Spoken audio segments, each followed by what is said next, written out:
Yassmin Abdel-Magied says she fled Australia to live in London because nowhere else is safe for a black Muslim woman, as she's labelled racist for saying New York is too Anglo-centric. Yassmin Abdel-Magied moved to London from Australia during September 2017. She came under fire after posting a controversial post on Anzac Day in 2017. Megaseconds. Abdel-Magied branded herself as the most hated Muslim in Australia. She said she felt isolated and experienced death threats after the Facebook post by Eliza McPhee for Daily Mail Australia published 1748 British Summer Time, the 1st of August 2019, updated 22:12 British Summer Time, the 1st of August 2019. Yassmin Abdel-Magied has revealed she fled Australia to London because she believes nowhere else is safe for a black Muslim woman. The controversial writer and broadcaster announced her decision to leave Australia for the UK in September 2017 after she received an onslaught of criticism for an Anzac Day Facebook post. Ms. Abdel-Magied, 28, later branded herself as the nation's most hated Muslim, after she came under fire for the 2017 post that read, "Lest we forget, Manus, Nauru, Syria, Palestine, Australia's most hated Muslim." Yassmin Abdel-Magied, pictured, has revealed she fled the country to London because she believes nowhere else is safe for a black Muslim woman. On Thursday, Ms. Abdel-Magied claimed a life in London was the safest place for someone of her background and religion, asking the public where else they recommended. "Why did you move to London? Someone asked me recently," she wrote on Twitter, "because where else is safe for a black Muslim woman who wants to live alone and do her own thing? We couldn't think of anywhere else, except maybe NYC, but it's all a bit Anglo-centric. What do you think? Where else?" She was flooded with a range of responses, with many suggesting European countries such as France, Italy and Scotland.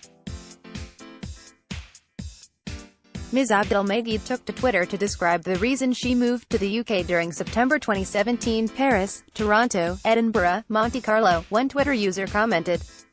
Ms. Abdel-Magied was quick to shut down the suggestion of Paris, claiming the city is pretty terrible for Muslims and black folk. Others said New York City was equally as dangerous, with Muslim women often targeted in hate crimes.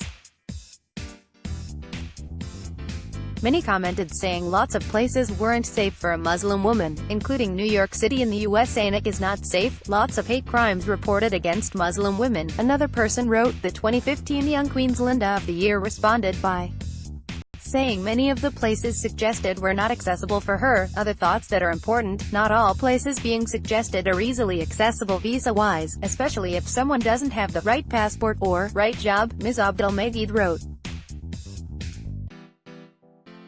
Her post received some backlash, with one Twitter user branding her as a racist. The controversial woman received backlash from her post, with some even labeling her as a racist. Pictured, "You move to majority white Anglo countries and complain about them being Anglo-centric. You really are an ungrateful racist person," the person said. Ms. Abdel-Magied received nationwide criticism after her Anzac Day post in 2017. She deleted the post and made a public apology, but was blasted for several months, saying she received death threats on a daily basis. "It was brought to my attention that my last post was disrespectful, and for that, I apologize unreservedly," she said at the time. Ms. Abdel-Magied received nationwide criticism after her controversial Anzac Day post in 2017. In the wake of the controversy, she labeled herself as the most publicly hated Muslim in Australia. In an article she wrote for The Guardian, "Given that I am now the most publicly hated Muslim in Australia, people have been asking me how I am." Ms. Abdel-Magied said, "What do I say? That life has been great and I can't wait to start my new adventure in London, that I get death threats on a daily basis, and I have to reassure my parents that I will be fine, when maybe I won't be," she said. The backlash she received caused her to feel betrayed by my own country, and claimed nobody would hire her as a result of her controversial post. Claiming she felt isolated after the onslaught of criticism, Ms. Abdel-Magied announced in July 2017 she would embark on a new chapter of her life in London, saying it was part of the Aussie rite of passage. Ms. Abdel-Magied moved to England capital in September 2017.